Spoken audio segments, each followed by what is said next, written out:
It's Monday, and you know what that means. It's time for Begnaud's America, where we find the heart in every story. This week, CBS News contributor David Begnaud finds that the heart in the heartland, in Iowa to be exact, is where 3 teenage boys at a special high school saw someone struggling, and they knew exactly what to do.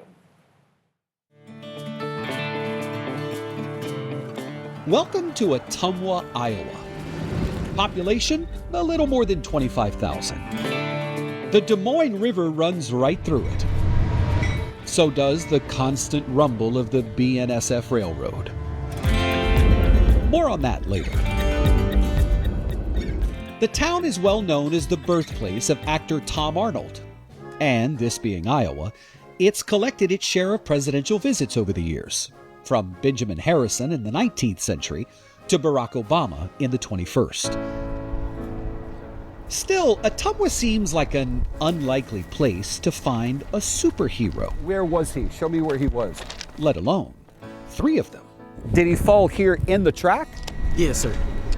Clinton Ring, Paul Clannery, and Davison Hartman are 3 seniors at Gateway High School, friends who may have just saved a life. That second window right there, The 3 were in their classroom in late October of last year when Paul saw something outside. So you were looking out the window and you saw him fall. Yes. And what did you think in that moment? To be honest, I felt like he needed help. So I just told these guys to come and help me out real quick. A school security camera recorded what happened. Paul saw a man in danger.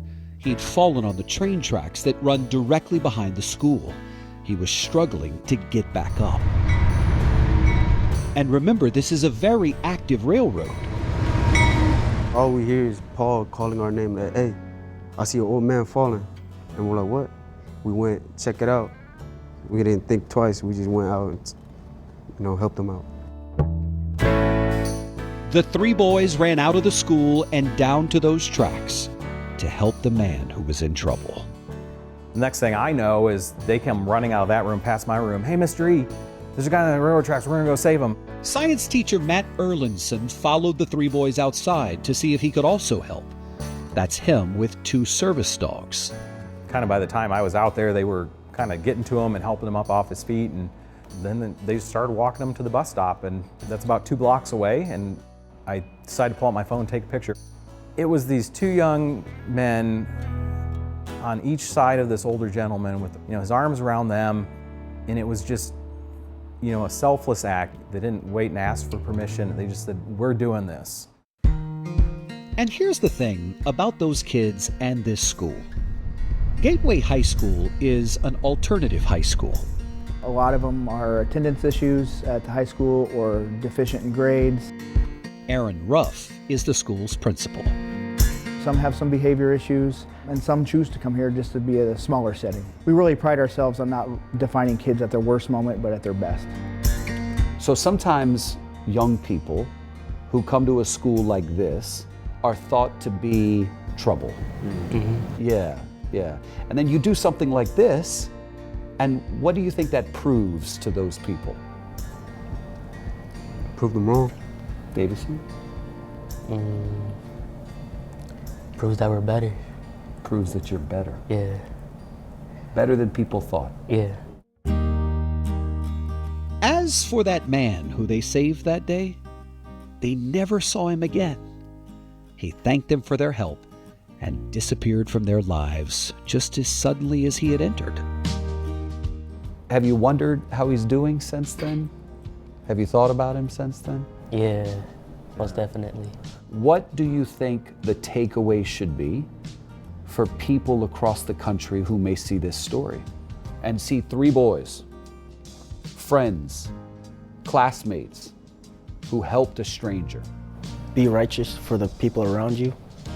Love that. Don't judge a book by its cover. Don't judge a book by its cover. It's funny what shared heroism can do to bring 3 friends even closer. Davison, what do you think about your 2 friends, Clinton and Paul? I think they're great people. They help me a lot. They help others too. And I'm thankful for that, for bringing their friends.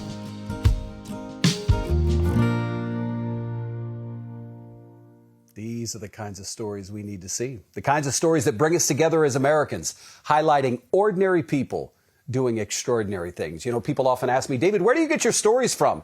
And I tell them you'd be surprised, but so many of them come to us from viewers like you. So a big shout out to Joan in Iowa, who tipped us off on this story.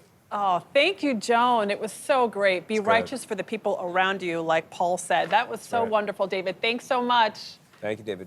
And if you at home have a story for David, you can reach him and his team at deardavid@cbsnews.com or contact him directly on